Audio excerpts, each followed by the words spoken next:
My, there is something to you, isn't there? You went and spanked the High Overseer in his own house. I hope the tools I designed for you function to your satisfaction. The fact that I am standing here and talking to you affirms that this is true, in several ways.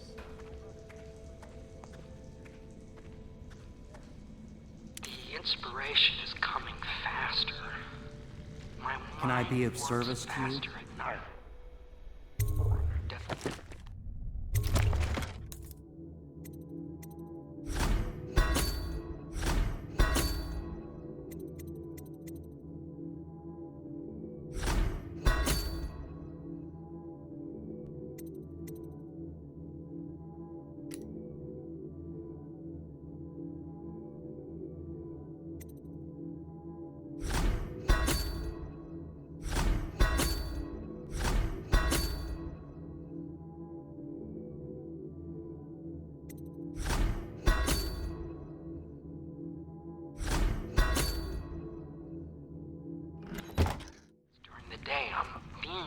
Swept away, and I can no longer tell if it's genius or madness. Attention, all citizens. Do you mean to tell me you don't know how to curtsy properly? Please, sir. I was never in service with a noble. That's not an excuse. You need to learn proper decorum. The Hound pits. Lords and ladies in its day. Memoir, Chapter 28. Waverly, Waverly, Waverly. The very name sweeps one away. She came into our cold... Corvo's proved abilities beyond question. It's not anyone who can walk into Holger Square and put down the High Overseer. And now we're faced with the question, could he be dangerous? Events are going to move quickly now. The storm's rising.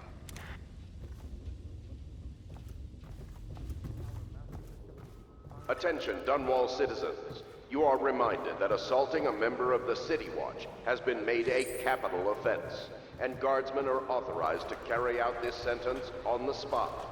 The offender's possessions are legally forfeit.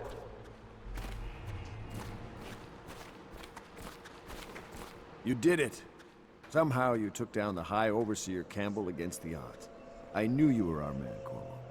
With Campbell gone, we've hurt the Lord Regent immeasurably. And with Martin back, we'll have the finest strategist alive. The Lord Regent must be shitting himself in Dunwall Tower.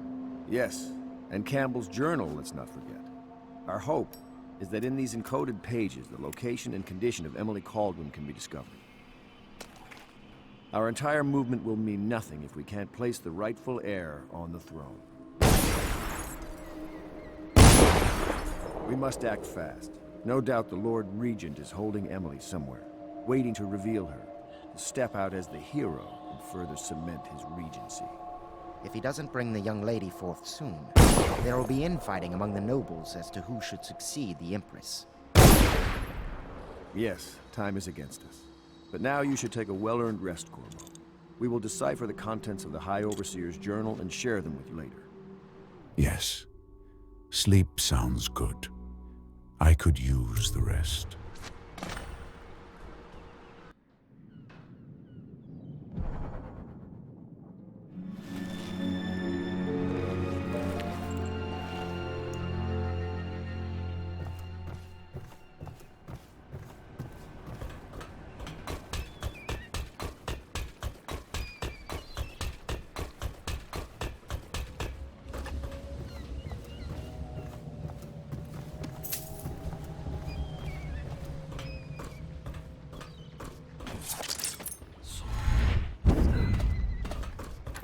The Golden Cat. Not as a patron, mind you.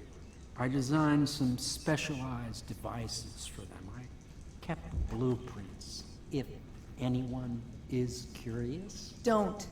I brought you tea as a courtesy to a colleague. I won't make that mistake in the future. I'm sorry, I only thought... Never mind what I thought. Thank you for the tea. I have to get back to the Admiral. He has news for me.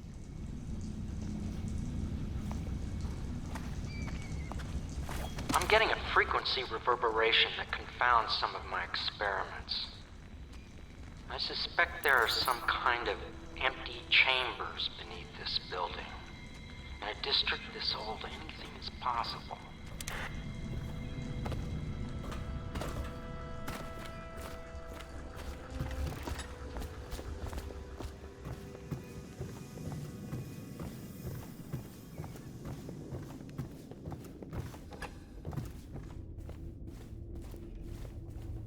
Chapter 32.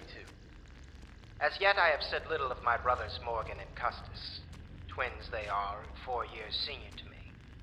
Morgan is the larger of the two brutes by a slight bit. From earliest memory, they abused me in every way.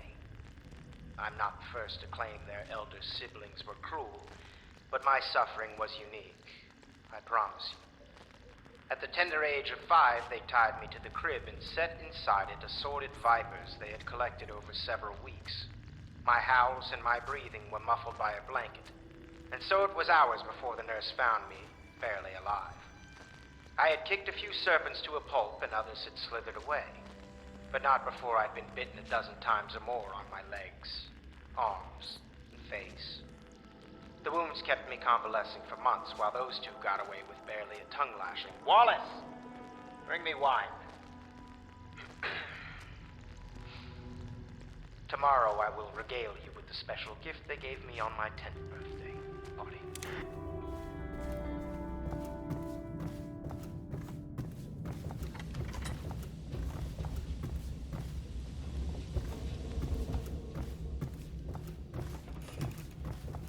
You're lucky I keep you on. Lucky? This place would fall apart in 10 minutes without me. Is that so? In any case, you can't dismiss me.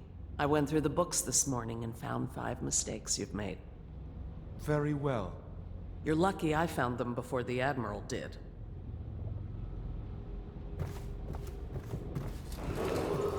It is every citizen's duty to report treasonous speech and actions. The state depends on you.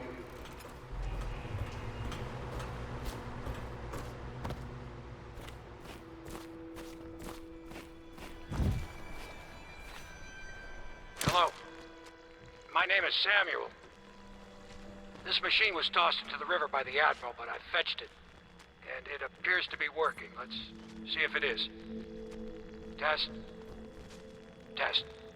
There we go.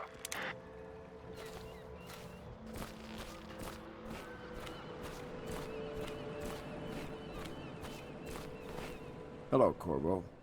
I expect Martin will be joining us shortly.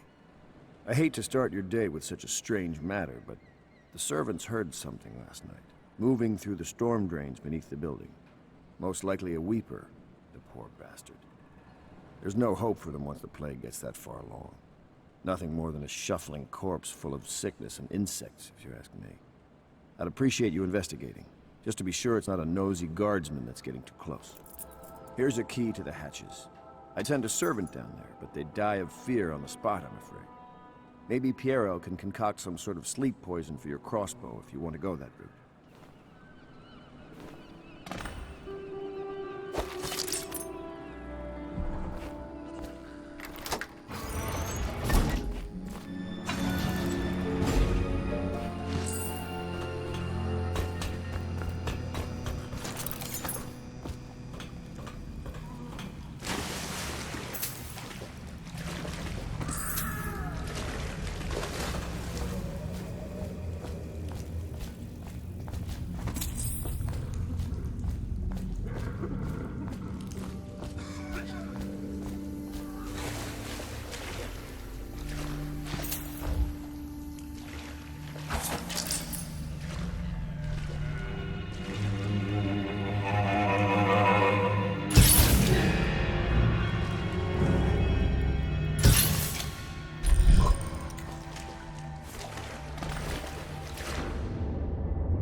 You went down there in the sewers?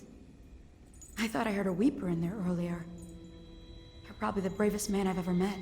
Overseer Martin has arrived. He's with Admiral Havelock now. They want to talk to you.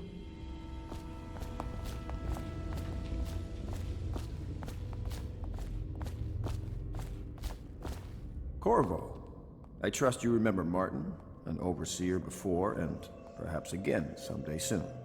I owe you thanks for my rescue. Indeed. You've given us a glimmer of hope, Corvo.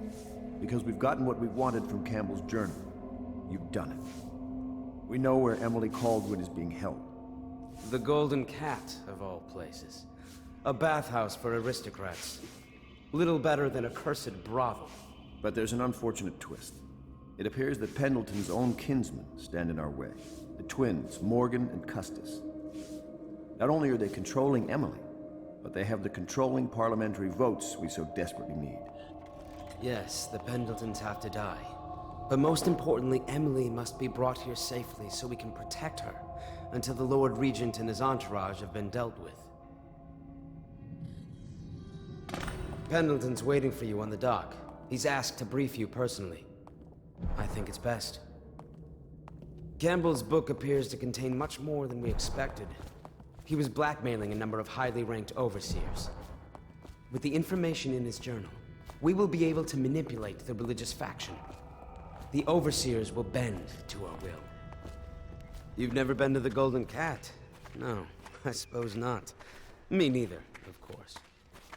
Interesting. I won't ask, but the mark on the back of your hand.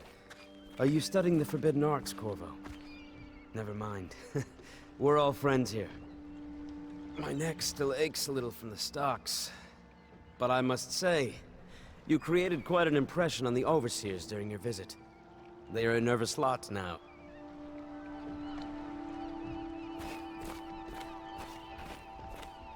Corvo, a moment if I may. Corvo, I've asked to speak to you myself. You see, I'm sending you to kill my older brothers, Morgan and Custis.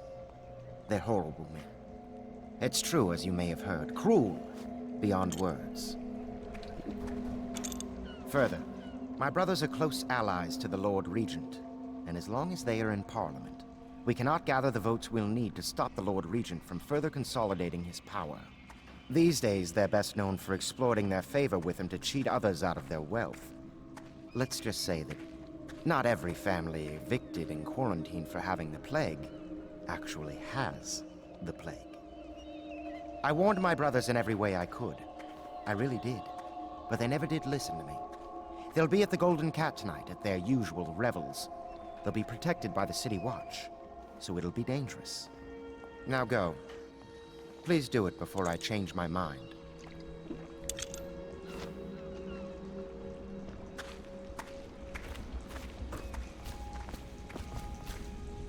Corvo, my friend, do you need ammunition or weaponry? Would you like me to craft something for you?